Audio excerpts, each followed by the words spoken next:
أشهد أن لا إله إلا الله.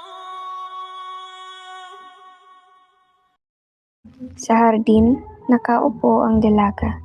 Pinagmamasdan ang mga bulaklak habang tanong ng puso niya, ano ba ang pag-ibig? Darating sa tamang oras o panandaliang pakiramdam lamang? Ang relihiyon ay haligi ng ating lipunan.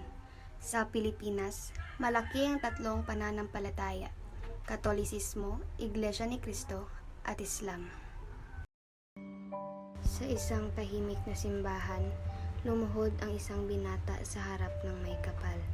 Dala ang pusong umaasa at panalangin sa pag-ibig na kahit tagal niya nang hinihintay.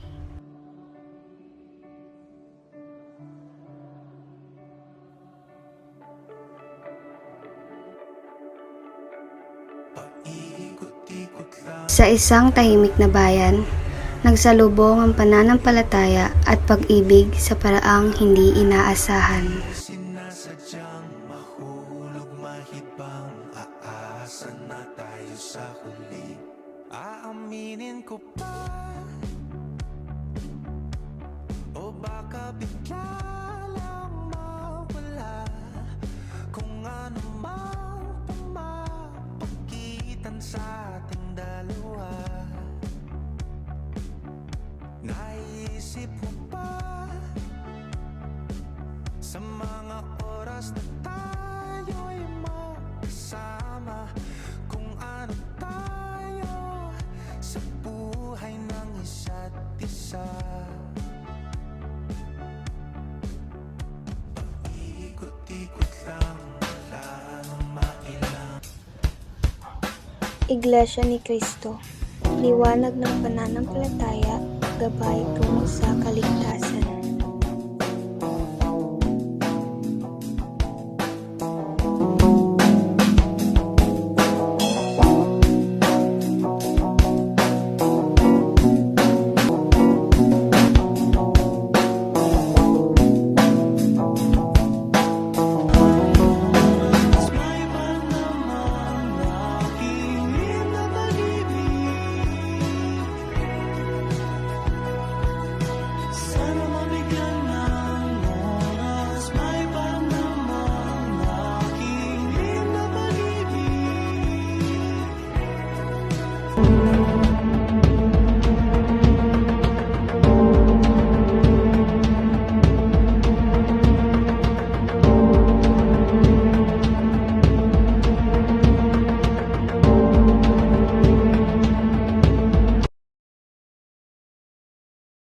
Isang dalagang Muslim, nag-isip ng taimtim, Katoliko o Iglesia ni Cristo, alin ba ang susundin?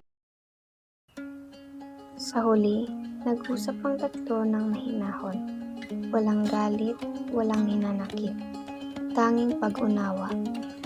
Pinili nilang iwan ang pagmamahalan at ingatan na lamang ang kanilang relihiyon at paniniwala. Dumarating ang pag-ibig sa pinakadi inaasahang paraan, at minsan din, ito ang pinakamatinding pagsubok sa ating pananampalataya. Mahalaga ang damdamin, pero higit na mahalaga ang paninindigan sa Diyos at sa ating relihiyon. Ang tunay na pagmamahal ay marunong magparaya at rumispeto. Dahil ang pagmamahal na may kasamang pananampalataya ay hindi kailanman magiging mali. At kailangan laging nakaayon sa tama.